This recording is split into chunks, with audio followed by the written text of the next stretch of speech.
બીજગણિત સમજવાની શરૂઆત કરીએ ત્યારે ઘણા બધા પ્રશ્નો ઉદ્ભવે, જેમાંથી એક પ્રશ્ન એ છે કે એક સમીકરણ અને એક વિધેય વચ્ચે શું ફરક છે. અહીં લખીએ સમીકરણ વિરુદ્ધ વિધેય.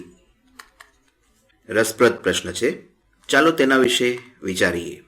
એવા સમીકરણ હોય છે જે વિધેય નથી હોતા અને એવા વિધેય હોય છે જે સમીકરણ નથી હોતા, અને એવી પણ બાબતો હોય છે જે બંને જ હોય.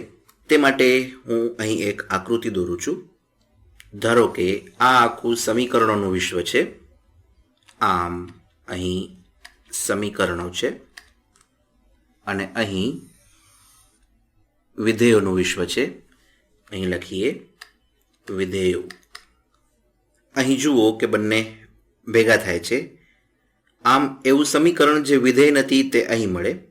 દાખલા તરીકે x + 3 = 10.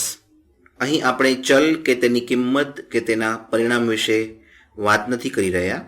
ચલના સંબંધ વિશે પણ વાત કરતા નથી. આપણે ફક્ત અહીં સરખાપણું કે સમાનતા દર્શાવી રહ્યા છીએ. x + 3 = 10. આ પરંપરાગત રીતે એક સમીકરણ છે, વિધેય નથી.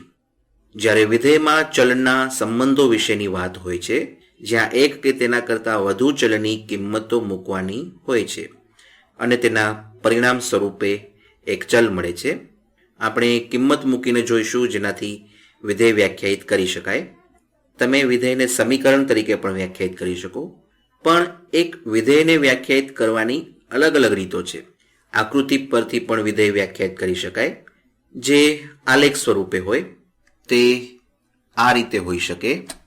જુઓ, અહીં કિંમતો મૂકીએ 1, 2, 3 જે એક્સની કિંમતો છે, અને ઊભા અક્ષ પર આપણે એ દર્શાવીશું કે આપણા વિધેયની કઈ કિંમતો મળે.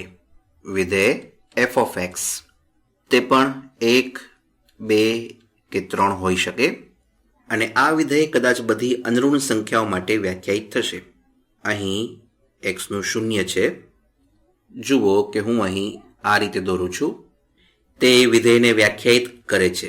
તેના માટે બરાબરની નિશાની કરવાની જરૂર નથી. જો x = 2 હોય તો આપણે અહીં જે રીતે દોર્યું છે તે રીતે y = 3 મળે. એક કિંમત વિધેયમાં મૂકતા તેનું એક જ પરિણામ મળે. આમ આને વિધેયની વ્યાખ્યા કહી શકાય. બીજી વ્યાખ્યા આપવી હોય તો તે કોમ્પ્યુટર પ્રોગ્રામના ઉદાહરણથી આપી શકાય. દાખલા તરીકે અઠવાડિયાના દિવસો ઇનપુટ કરીએ તો જો દિવસ સોમવાર હોય તો આઉટપુટ તરીકે ધારો કે અનાજ મળે છે, એટલે કે તે દિવસે અનાજ ખાવાનું છે, અથવા આઉટપુટ તરીકે કઠોળ પણ હોઈ શકે. આમ આ રીતે પણ વિધેય હોઈ શકે. અઠવાડિયાનો કોઈ એક દિવસ ઇનપુટ તરીકે લઈએ તો આઉટપુટ તરીકે અનાજ કે કઠોળ મળે છે. અહીં એવો કોઈ દિવસ નથી જ્યારે તમે અનાજ અને કઠોળ બંને ખાવાના છો. હવે એવી કોઈ બાબત વિશે વિચારીએ જે વિધેય કે સમીકરણ બંને હોઈ શકે. એવું કોઈ સમીકરણ જે વિધેયને વ્યાખ્યાયિત કરે. દાખલા તરીકે y = 4x - 10. અહીં એક્સના વિધેય તરીકે y વ્યાખ્યાયિત થાય છે. એક્સની કોઈ કિંમત અહીં મૂકતા તેને અનુરૂપ yની કોઈ કિંમત મળે.